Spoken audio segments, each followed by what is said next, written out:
Hello, this is what we want to be working towards. This is a picture where the sugar skull is in the middle with the patterns on the inside, and then also patterns that are decorating all the way around the outside. So the idea is you want your paper to be very colorful and filled with patterns. But today I don't want you to worry about the coloring part of this assignment. Today I want you to worry about the drawing part of it. So last week you should have been practicing with your Mexican patterns, and you should have learned all the different kinds of Mexican patterns, and then you were practicing, and I said we were going to start our final copy this week. So for your final copy on your blank piece of paper, I want you to start with the shape of the sugar skull first, and you should remember this from the demonstration video from last week. You start with the circle for the head, but you don't fill in the bottom, and then you go ahead and add your jaw onto the bottom.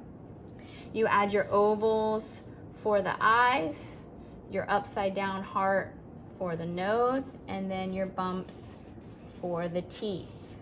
Once you have this done, and you want to do this kind of big on the inside in this towards the center of your paper, don't do any teeny tiny little sugar skulls. Try to make it nice and big. Once you have this, that's when you can go ahead and add in the different patterns. And this year we're not doing symmetry. Last year we did symmetry for our mask, but for this project, you can add a different pattern on each side. You don't have to match it and make it look like symmetry. So if I want to put a flower around the outside of this eye, I can put some dots or some circles around the outside of this eye.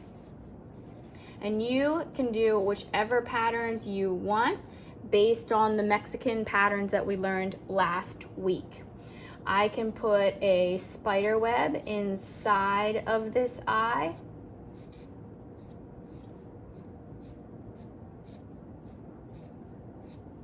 And I can put a flower on the inside of this eye. And then once I have the patterns around the eyes, then I can start to add patterns around the rest of the sugar skull. Just keeping in mind that whatever you're adding is one of the Mexican patterns. We can add some swirls. You can add a mustache.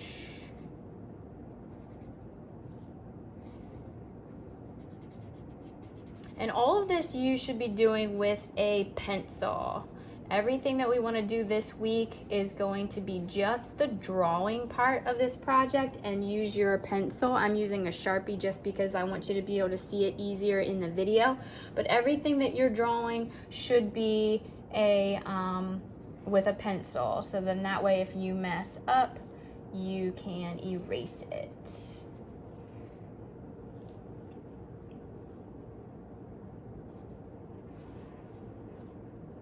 Okay, once you have all the patterns that fill up the entire sugar skull, then that's when I want you to go in and add patterns around the outside of the sugar skull.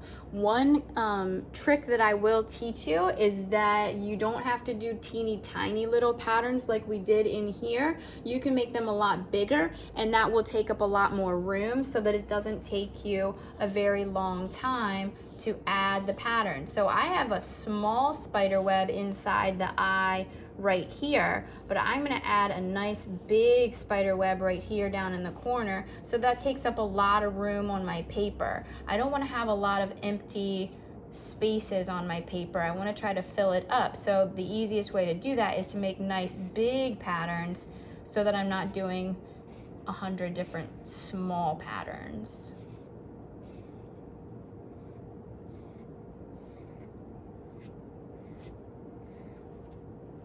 So I'm going to continue to go around and add patterns all the way around the background. Remember, you're using a pencil, and then you are going to be finished with this project for this week. But please put this paper somewhere safe so that you can color it for your assignment next week.